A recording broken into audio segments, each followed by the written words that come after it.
If you're walking into the weekend just like I walked into this podcast, looking for a better way to connect with yourself, and you're in Bombay, sitting amidst the monsoons, wondering what do I do differently this weekend? How do I get out there, unwind, feel at home, yet feel chill, calm, away from the madness, then you have come to the right place, because on this podcast I've got the founders of the Chlorophyll Estate, Keyur and Nishit Barad, a brother duo, talking to me about their family home turned vacation rental.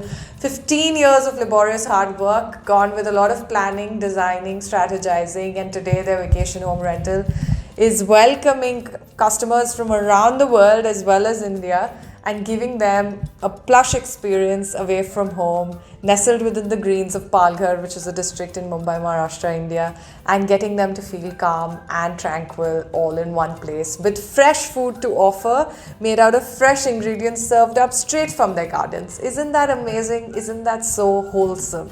Go check out the interview for this experience, and until the next one, stay tuned, because this is Karishma Connect, and I'm back every Sundays and Thursdays. Stay tuned for the next one.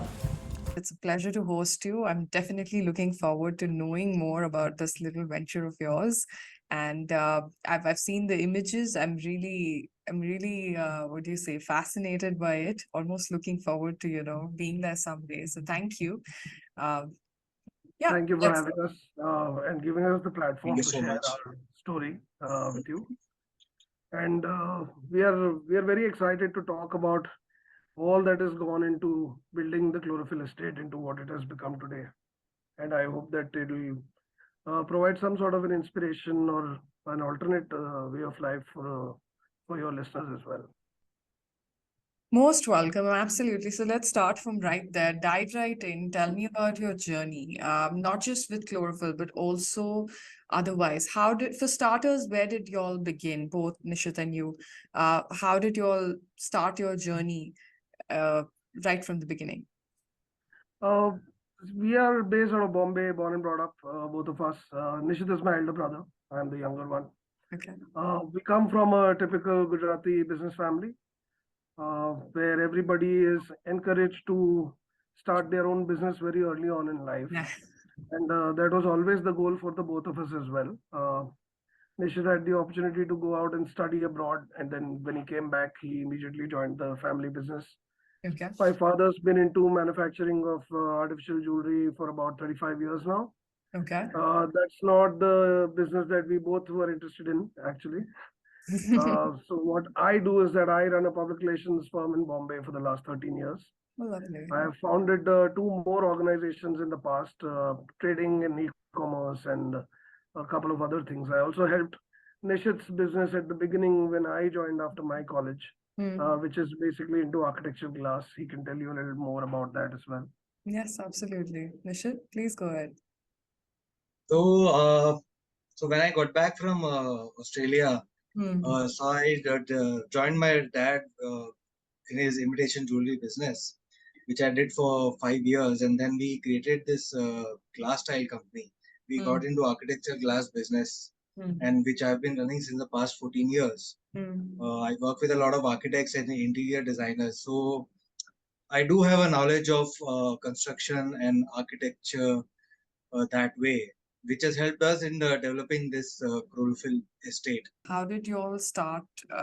What made you think that acha ye karna hai? And then how did you piece all of that together to finally come up with Chlorophyll Estate? Also, tell me the logic behind the name itself. I will help you with that. So it's very important to understand the history of how this entire thing came about, right? Ours is a 15-year-long journey, which is spanning two generations and a tale of two brothers Hmm. across these two generations. So Hmm. it started with our father and our uncle purchasing this piece of land, which is about 3 acres just outside the city, Hmm. in 2007. Hmm. At that point of time, the entire piece of land was full of muram, which is disintegrated stone or rock, Hmm. where nothing really grows. Hmm. We had one single tamarind tree at that point of time. Hmm. And the idea was to create a vacation home or a place for my uncle to stay at that point of time. Okay. So my uncle was a very successful businessman, but after our grandmother passed away, he decided to take the spiritual path and he became sort of a hermit. So Hmm. he hated Bombay from the first day of his life here. Hmm. But and that's why he wanted to stay close to Bombay, but not in the city. So that's where the purchase of this land happened, which Okay. itself took about 3 years, of time to find the right piece of land, because it's not very easy in Maharashtra to buy the right kind of land. There are a lot of complications with Yeah. papers and work and all that, right? So once that happened, the first generation of brothers, which is my father and uncle, they worked very hard on the outside. So they may built a very basic village home, Mm.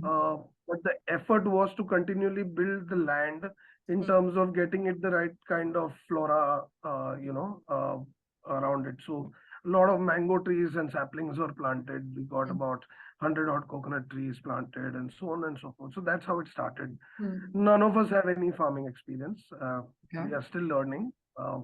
It's the lot of learning has happened over the last 15 years, but when we started, it was purely a lot of trial and error sort of a thing,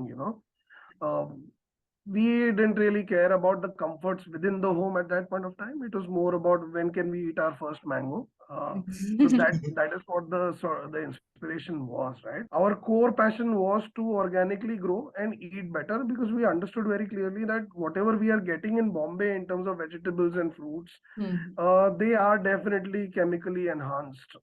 Chemical fertilizers are used, and they are definitely not good for us. Now, our piece of land is not so big that we can commercialize farming as an operation and make money out of it or make it profitable as such. And when you sort of start treating the soil in the right way, it starts giving you back almost immediately and gives you back in multiples. I'm happy to tell you that today, the place that started with one single tamarind tree today has over 140 varieties of fruit trees. Wow. We have veggies, we have spices, we have herbs. We've got very many different flowers that are able to grow at the land. So about a total of 800 odd trees at last count, which is before the estate started as a commercial operation. We've got 4 varieties of papayas. We've got 7 different varieties of citruses like kaffir lime and pomelos, and the local lemons. Our papayas have come from Thailand and Indonesia. So whenever our friends would travel abroad and they would ask us, what should I get for you? We would say, please get us seeds, please get us saplings. We want to try something what is not available here. Can it grow or can it not grow? So that's largely how the entire thing started. We have the Medzifema pineapples, which are the world's sweetest pineapples that come from Nagaland. So we've got friends in Nagaland, they sent us pineapples from there. We grafted them and we started growing them also.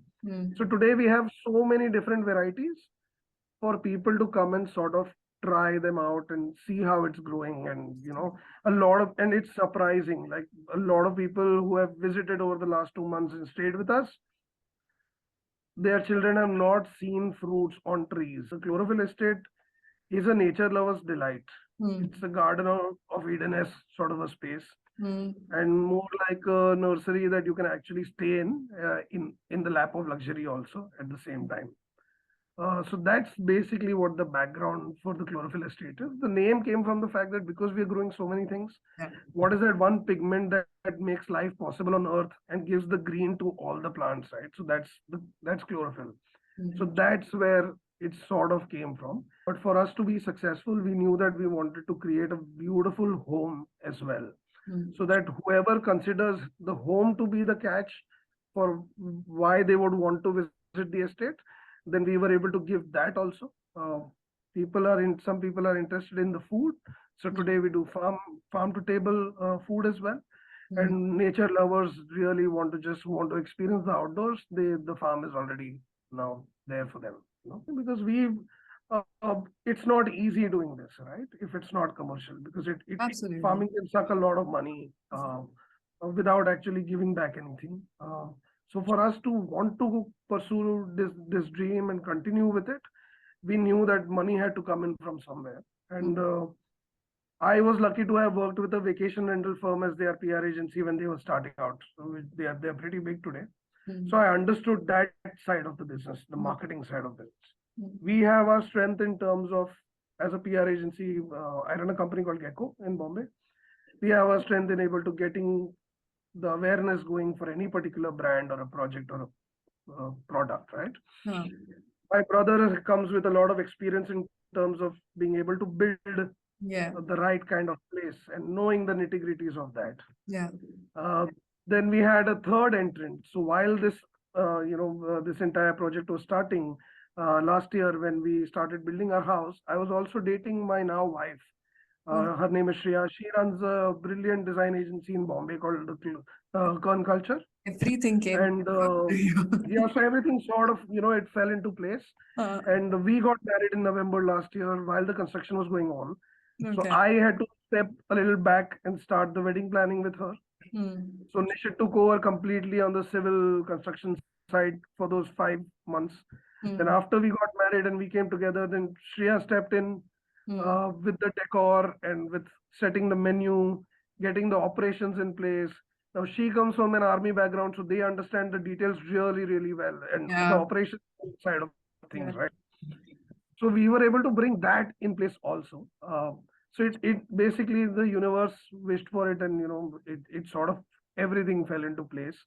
So What good. we also did was that we were very particular that we are doing a project that is much bigger than ourselves. It's Hmm. going to cost us a lot of money, Hmm. and we have to do it right because we've got only one shot at this, right? Hmm. So I got my very close friend Priyank Mehta, who runs a architectural firm in Bombay called Studio PM. Okay. They came on. Nishit has a childhood friend called Ashwin Patodia, who runs a contracting firm. So Hmm. he came on board to become our contractor. So we knew that even if we were not available, the place is in safe hands, and our money will not go to waste, and we'll be able to create the right kind of product for the market. Hmm.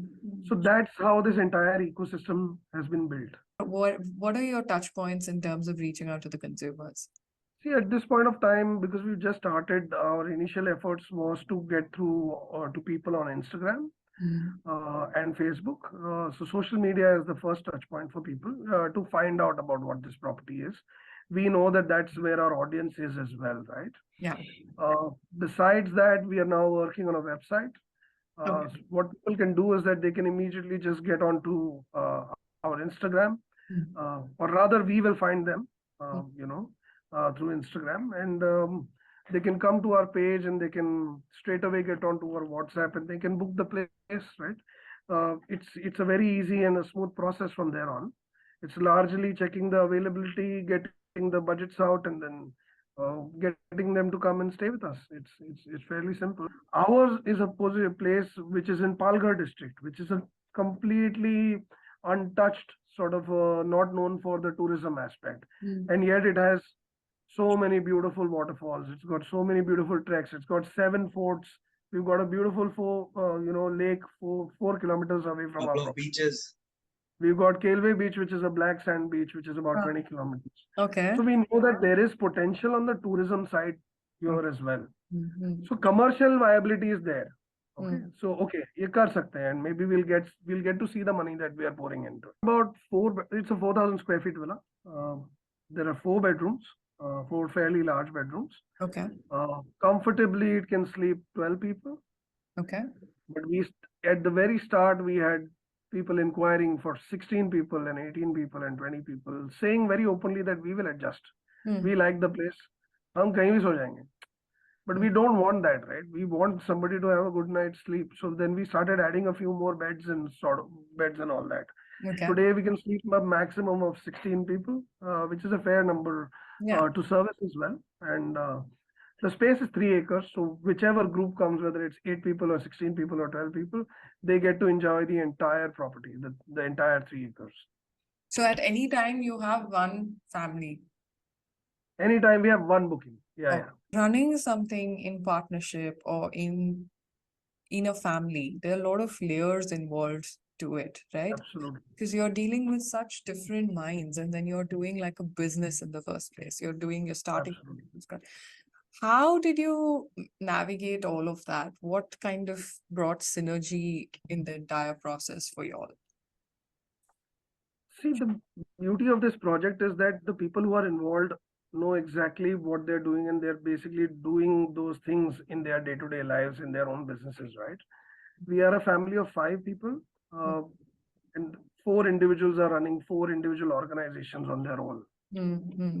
My Excellent. brother is into building materials. I'm into public relations. My wife runs a design branding agency. Mm, My father is has the most amount of knowledge out of all three of us mm, when it comes to farming, mm, and also runs his own business and knows the local people very, very well. So the support system, the ecosystem is very strong. mm, For us, working as a family was not a challenge purely because we come from a business family, right? So we understand the trials that go into this. At the same time, because you know each other so closely, you know the flaws of each other and you know the highlights of each other's work. So it's best to let people do what they're great at and make sure that you're taking decisions sort of collectively, mm, and also at the same time give enough space for one person to put their foot down and say that I know this better than anybody else, mm, so let me take a call on this. So it's been a mix of that. It's been many different layers, and we've all together learned a lot about each other through this entire process over the last 1 year. mm. But it's worked out beautifully for us. That one takeaway that you've had from the entire process that you hold most close to yourself, both of you individually. So the whole process of starting this, construction of the house and landscaping of the whole place, uh, which was such a monumental task when we started, and we had no idea how it's going to turn out. And now when I get back, sometimes when I go over the weekend, when I'm in my bed, it's just hard to believe that I'm, sleeping at the same place, which was so different like a year ago. Yeah, yeah.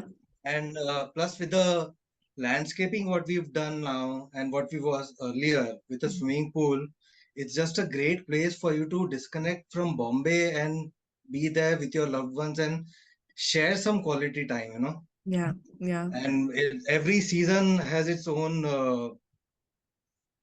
different feel, Mm, which mm, we want our friends to come over and enjoy. mm, mm. So that is what I take back from the whole journey. Be able to make that happen and see it come Yes. through, I think. Yeah, absolutely. And what about you, Keyur? I think that for me it's more on the farming side, right? What I have learned is that if you treat nature with love and respect, it always gives back in kind and also in multiples, right? Mm, It's not abstract. The fruits are there for everybody to sort of enjoy. And if you pursue great ecology for your land, you are going to get great flavor and great fragrance from your fruits and from your vegetables. mm, And that's going to be the journey that we will see over the next 15 years for the chlorophyll estate, is to try and grow the best mango, to try and grow the best rice, try and grow the best bindi, try and grow the best whatever, mm, and that's what I so it's been life defining for us in a lot of ways. We know that, okay, this is one thing that we will all as a family be continue to be invested in, no matter what other businesses we might have, but this will be passed down to generations and generations and generations, along with the knowledge and expertise to the next generation in terms of how to take care of it and make it better continually. mm. So I think that's what is the take back for us, for me. That's lovely. On that note, more power to you, your Thank you. family, and the generations Thank to you. come. Wonderful. Thank you so much, both of you, Thank Thank you, you. Karishma. for taking It's been time. a Thank you for pleasure having talking to us. you.